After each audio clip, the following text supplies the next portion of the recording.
የትዳርሽን ሚስጥር ጠብቂ። የስደት ኑሮና የአንደበታችን ጥበብ።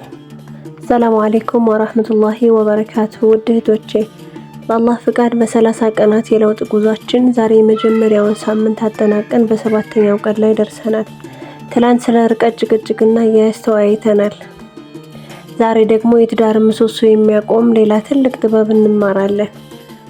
ለትዳርሽ ስኬት የባልሽንና የቤትሽን ሚስጥር መጠበቅ የሚል ነው። ስደት ላይ ስንሆን ከጓደኞቻችን ጋር የምናሳልፈው ጊዜ ረጅም በመሆኑ ሳናስበው የቤታችንን ገመና አውጥተን ልናወራ እንችላለን። ይህ በትዳራችን ላይ ምን ያህል አደጋ እንደሚያስከትልና በጥበብ እንዴት እንደምንጠብቀው ዛሬ እንመካከራለን። ሚስጥርን አውጥቶ የመናገር አደጋ።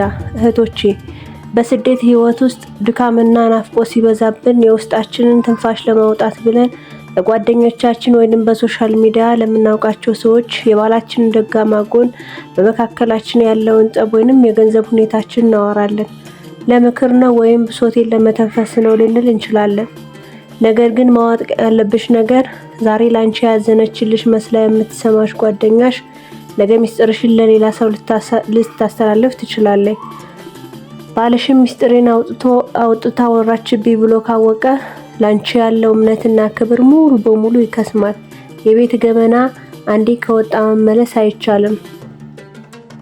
ቤትን ለመጠበቅ 3 የአንደበት ህጎች።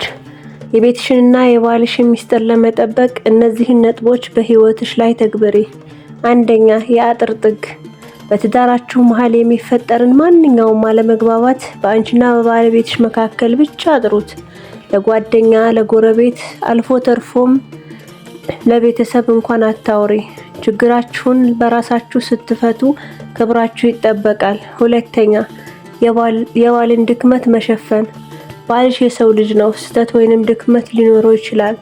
አንቺ የሱ ልብስ ነሽ፣ እሱም ያንቺ ልብስ ነው። ልብስ ደግሞ ነውርን ይሸፍናል እንጂ አውጥቶ አያሳይም። ሁሌም ሰዎችን ስታገኚ የባልሽን ጥሩ ጎን ብቻ አንሺ። ሶስተኛ፣ ምላስን መክታትና ዱዓ። አንዳንድ የመናገር ስሜት ሲጫነሽ ወዲያውኑ ወደ አላህ ዞር በይ። በስጁድሽ ላይ ያ አላህ የቤቴን ገመና ሰው እንዳያውቅብኝ ጠብቅልኝ፣ ለምላሴ ጥበብን ስጠኝ ብለሽ ለምኝ። እህቶቼ ጠቢብ ሴት ቤቷን በገዛ እጇ ትገነባለች፣ ሰነፍ ግን በምላሷ ታፈርሳለች። የመጀመሪያውን ሳምንት ጉዟችንን ስናጠናቀቅ ዛሬ አንድ ትልቅ ቃል እንድንገባ ፈልጋለሁ። ዛሬ የምንሰጣቸው ተግባር ከዛሬ ጀምሮ የባልሽን ስም በጥሩ ነገር እንጂ በክፉ ላለማንሳት ለራስሽ ቃል ግቢ። ነገ ደግሞ ወደ 2ኛው ሳምንት እንሸጋገራለን። በስልክ የሚደረግ የፍቅር ንግግር ጥበብ በሚል ማራኪ ርዕስ እንገናኛለን። ቪዲዮውን ላይክ፣ ሰብስክራይብ በማድረግ ነገ በሰዓቱ እንገናኝ። ሰላም አለይኩም ወራህመቱላሂ ወበረካቱ።